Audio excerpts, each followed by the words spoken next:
Dear Daddy, I honestly thought writing this would be one of the easiest things to do, but it's hard.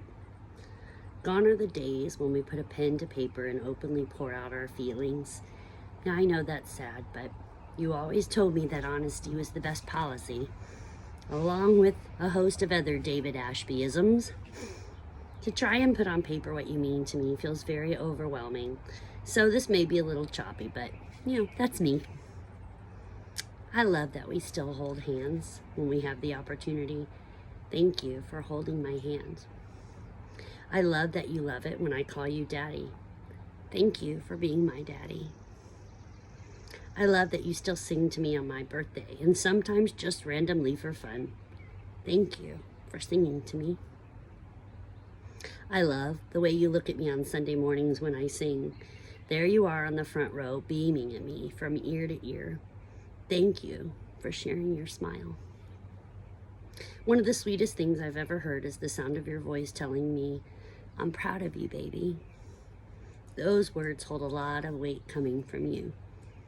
You say things only when you truly mean it, and I thank you for giving me that gift. I think it's inherent in every one of us, the need to know that our parents are proud of us. I've always craved for your approval in my life, though I'm sure it didn't always seem that way. Over time, and through therapy, I've come to know that making you proud has been a driving force in my life for as long as I can remember. I always knew you were a good man and very, very special. For many years, most of that knowledge came from others. My whole life, everyone told me what an incredible man you were, and I always believed them. The truth is, and I don't mean this in a negative way, so hear me out.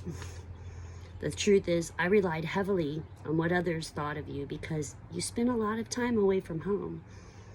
You were almost always gone before I pulled myself out of bed each morning, except for the days where you were my alarm clock, playing Reverie at the top of your lungs with your mouth trumpet.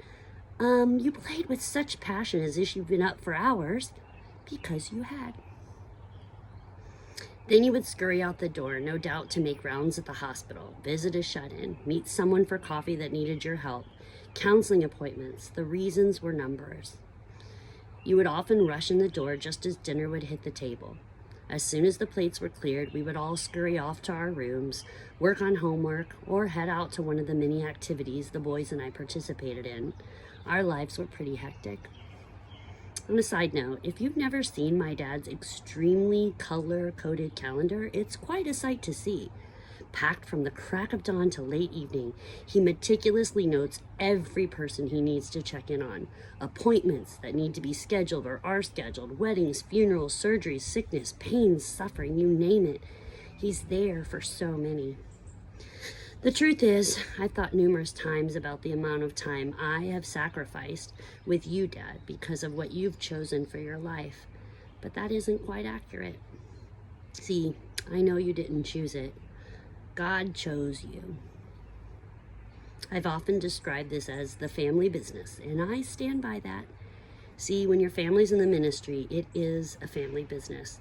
You're in whether you're ready and willing or not. There have been many, many sacrifices over the years, and when I say this, I can tell you that for the first time in my life, I can honestly say I'm completely content with that. This is what we have been called to do. My dad, the guy who was there for your pre-op to pray with you, the guy that answered the phone in the middle of the night when you were in crisis, the guy who had to leave the family outing early to rush to the hospital after your terrible accident, the guy who after a full 12-hour day still showed up at the ball field to coach or watch his sons play ball, showed up at the field to watch his daughter cheer, and yeah, I know he was secretly just watching the game, but he was there for me. The guy who never missed a choir concert, a fall play, or a spring musical. He really loved theater. Yep, he's mine. Father's Day can be a painful day for many of you. You may have lost your father, perhaps you never knew your father, or you have a strained relationship with your father. I understand it can be difficult to face holidays when there's pain associated with them. I'm blessed and honored to share my dad with each and every one of you. Happy Father's Day, Daddy. I love you.